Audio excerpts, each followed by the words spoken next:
a long time since I've put out any videos. You know, there's of course a lot going on in the world right now with racial violence and police brutality and the pandemic and so much more. And then I also have a lot going on in my personal life, mostly good things, but just things that are taking priority right now over other things.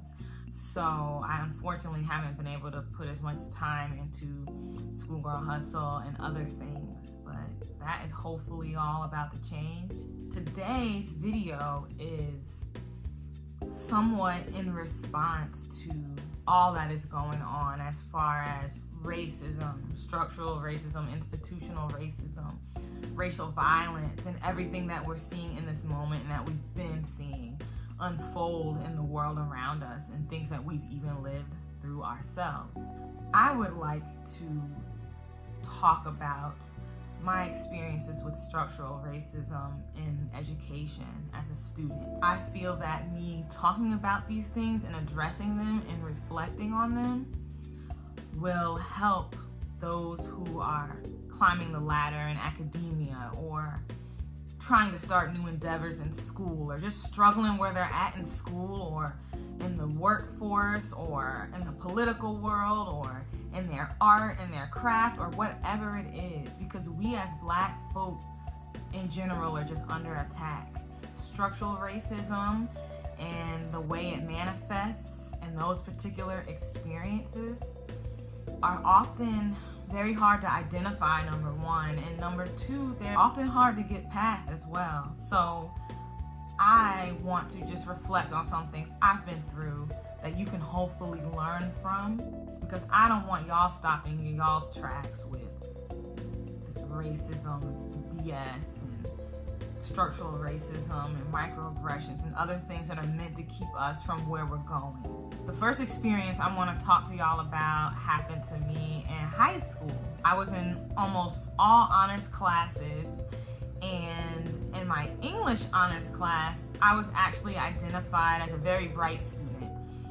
It was actually 5 of us who were identified because of our GPAs in English and because our teacher felt that because of our grades and because of our performance in the class period, that we stood a great chance of sitting for the AP or advanced placement English exam without taking the class. So she had that much confidence in us that we would excel in this exam, that we could go ahead and take it as juniors. So she had names on the board and we had to stay after class, and we didn't know at the time. So she informed us why, you know, after we congregated at her desk, basically what I just told you, we were identified to take the advanced placement English exam without taking the class. So a huge opportunity, especially for someone who was college bound, because that would mean that I, in my freshman year, would already have an English credit, and that would be one less class I'd have to take as a college freshman and one less class I would take as a high school senior the next year. So I tell my family, I go back home, they're like, yeah, you gotta do it, it's an opportunity, this is great, this is just gonna help you out. So I'm all excited. So the first meeting, or not first meeting, but when she let us know that we were tapped for this, she, you know, arranged with us a time and date to meet to start getting ready. So I stayed after with the rest of the students. And I go to her desk and she's looking at me like I'm crazy. This woman is looking me up and down like I was an alien. So she was like, is there a problem? And I was like, oh no. I said, you asked us to stay after for the AP exam because of our high grades. We qualified to just take the exam without taking the class. And so she looks at me all confused, like she's just still looking me up and down. And she says, oh, Kiara, well, I think you need a higher spelling grade first before you take the exam. So I think you should work on your spelling before you do this. She basically said, nah, you're not gonna take part in this opportunity because I forgot you were Black. I'm like, wow, here we go. But I was young. I was a junior in high school, So I was, of course, aware that I was Black. I knew that I dealt with so many microaggressions in high school. I mean, daily. So it wasn't that I wasn't aware of my identity, but this was so subtle and so, you know, smooth that it almost went under my radar. But that's me being a young person. So I went home and I told my mom, because I knew something wasn't right. And I had an inkling that this was because I was Black. My mom and I talked about it. My mom basically was like, it's a shame, and she was angry. There was nothing I could do about that opportunity, but she really just took it right out of my hands, man. Like, that really would have helped me. And I'm sure those students that got picked to do that, one actually went to college with me. I'm sure that it helped them out. I'm sure that it helped them, you know, get their credits faster and everything. But that woman meant Kiera Shanae Lee was not getting that opportunity. This little Black girl's not gonna do this. I guess she wrote my name on the board initially robotically because she looked at the grades being fair. She looked at the grades and she looked at performance, and I was actually on that list, and I was meant to be on that list. But you know, she matched the name to the face and said, oh, hell no. I'm not letting this little nappy-headed Black girl take part in this opportunity. So I laugh about it right now, but it really was something that really hurt me. And that was something that could have stopped me in my tracks. I could have internalized that and felt like, I'm not good enough. I'm not good enough in English. I don't know if I should go to college. I don't know if I should do this, that, and the third. But I didn't let that happen, and my family didn't let that happen. So here I am. My next experience happened in undergrad. I was taking a public speaking class. I needed an elective. I had been doing a lot of public speaking at that time. I had written my first children's book shortly before I took that class. So I was doing a lot of speaking, a lot of events for the book, for the issue of colorism, which the book is about. So I was out and about. I was leaving school a lot, doing community work and doing events and stuff. So I did a lot of public speaking. So that's why I took the class. And my experiences made it so I got out of the prerequisite course that was required for the other students to take the class. So I was in there. I was excited. This will help me better my craft. This will help me perfect my craft. So why not? In the class, we had to do, you know, a lot of speeches. It was actually a business class. It was business and professional speech. And we had to write and recite speeches quite often. Every time I went up there meaning every time I went in front of the class at the podium, this woman let me have it. I mean, the criticism was ridiculous. The ostracizing was ridiculous. And she nitpicked so much, and it was so bad that the other students would call her out on it. And I was a junior at the time, and these are senior business majors. And mind you, I'm the only Black person in the class. So these students were like, you know, hey, calm down, or hey, I don't see how she didn't do X, Y, Z. I thought that she did a good job. And I heard that a lot. They would raise their hands and say, well, I thought she did a good job. So that showed you how much this woman was putting me down and putting my skills down. And it had to be personal because, like I said, I had more experience than those students in their speaking. And they knew that. And she just refused to accept that. So it all came to a head at the end of the class when we took our final exams. We took our final exams at the very, very end of the semester. So we would take the exam and then go on to Blackboard and find out our grade. So in other words, I never got to see the paper again, the actual exam that I took. There was a lot of short answer, a lot of essay questions and things of that nature. So I go on Blackboard, I check my grade. This woman gives me a C- on the exam. And that C- ruined my college GPA. Maybe I shouldn't say ruined because I still got to where I needed to go with it, but it brought my GPA down significantly.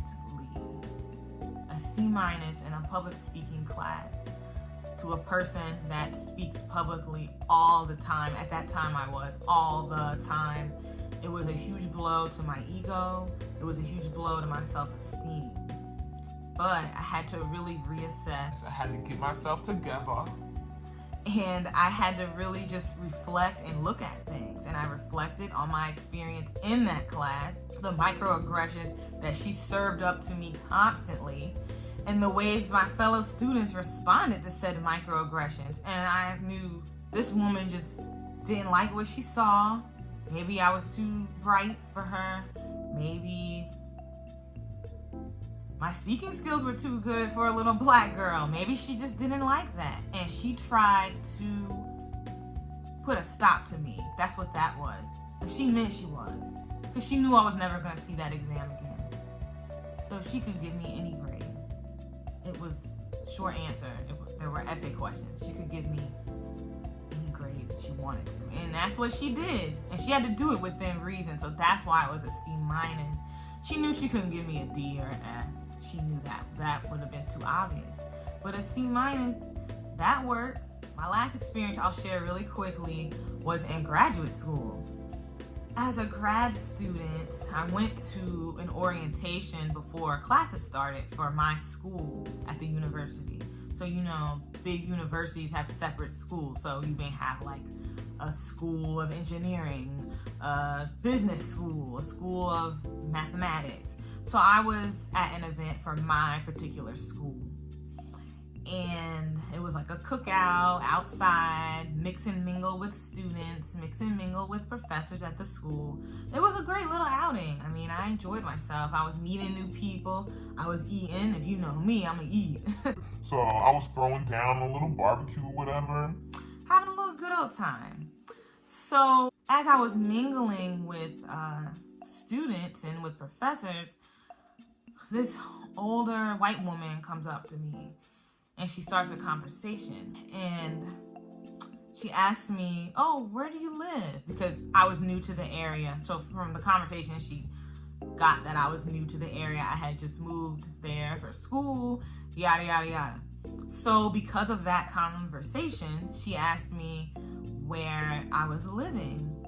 And I told her where I lived, and it just so happened I actually lived in a historical site on the grounds of the school. And this was a very prestigious place to live. You had to apply, you had to be selected, and you got perks around the university for living there because it was seen as a very special distinction. It's actually something that I have on my resume, on my CV. So it's something that's highly selective, and it's something that is very much acknowledged in that university community as something great. So I told her that I lived there. And this woman, I kid you not, I thought the lady was choking. We were eating. She stopped like, I was like, man down, like, is she good? So she gets herself together and she says, "Oh, how did you find out about living there?" So I'm older at this point. I'm like in my mid-20s or almost mid-20s. So I'm like, I know what this is about. I was like, let me respond to this appropriately, while one, letting her know that I know that she's basically questioning my living in this space because I'm a black woman. And number two, I'm gonna still do so somewhat respectfully because I don't want to just all willy-nilly disrespect this woman. She didn't, come at me with fighting words or anything like that, so I didn't need to do all that for this particular incident. So I responded just as nice and respectfully. I said, I applied to live there and I was selected to live there, just like every other student who's living there now. And she knew that she was caught out there, so she got quiet and she had to get herself together. She's like, That's great. like, what else? What else you gonna say, homie? Like, what else you gonna say to me? should have never asked me something like that. But see, those kind of microaggressions are meant to exclude us and to push us out of these spaces. Because first off, these academic spaces especially were never created for us. These academic spaces were for white folks. These academic spaces may have included us, but they included us as being subservient, not as scholars. They included us to stay in our place and do what we're told. But racists and racist systems do not like when people who look like us have the nerve to blaze through and get degrees and positions of power and make our way through and not stay in a place. They don't like that. That ruffles their feathers, something good, and they feel like they got to do something about it. So that's when these microaggressions come in.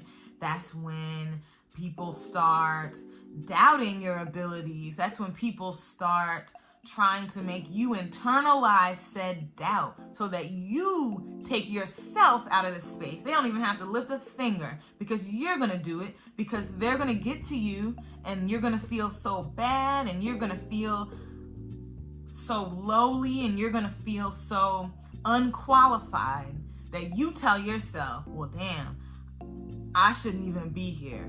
Let me go. Let me go back in my place.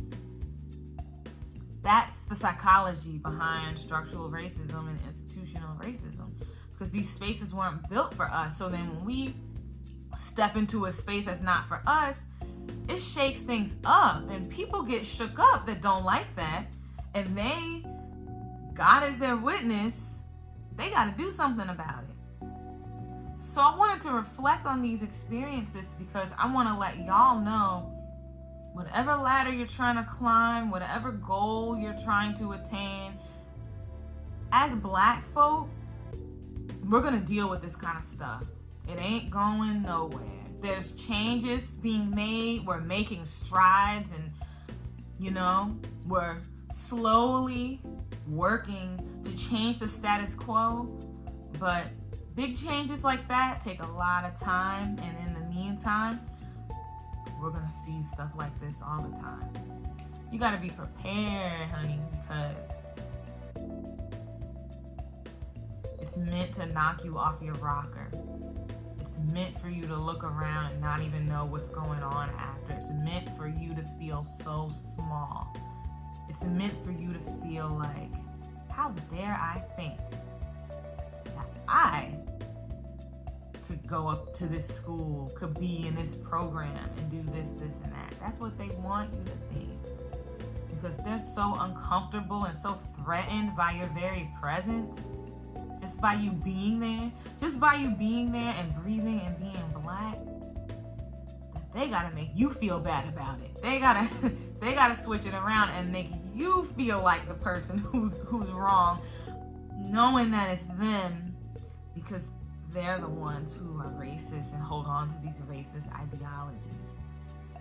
So you have to know that this is going to come for you in some way, shape, or form if you haven't experienced it already. And if you have experienced it already, you got to know this ain't the last time, or that wasn't the last time that you're going to see something like that. Now, I'm not saying that perseverance in these instances of, structural racism and institutional racism, I'm not saying that perseverance is the cure-all to this flawed structure. I'm not saying that that's what's going to change the structure. But what I'm saying is, while these strides are being made, while this progress is being made, this stuff is still going to happen to us. And we got things to do, and we got places to go, and we got goals to achieve. We don't got no time for that. We ain't got no time for that. So while we are fighting for change, and while we are trying to make things different and get rid of this racist status quo, we got to know what's coming, and we got to know how to act. Because if we don't know how to act, we'll just be casualties to the system. And I don't want that for anybody. I don't want that for anyone. So I hope that this video was somewhat helpful as you are on your journeys to your degrees or your job opportunities or working in your craft or whatever you're doing. And I just hope that you can use these experiences that I've unfortunately had to go through as inspiration. And if you ever have any questions about overcoming racism in these spaces, reach out to me. I want to pay it forward because so many people have helped me. I've had so many mentors. I still have so many mentors that have helped me through. Well, until next time, stay safe, stay healthy, keep your head up, keep doing what you do, boo. Can't knock the hustle. Peace.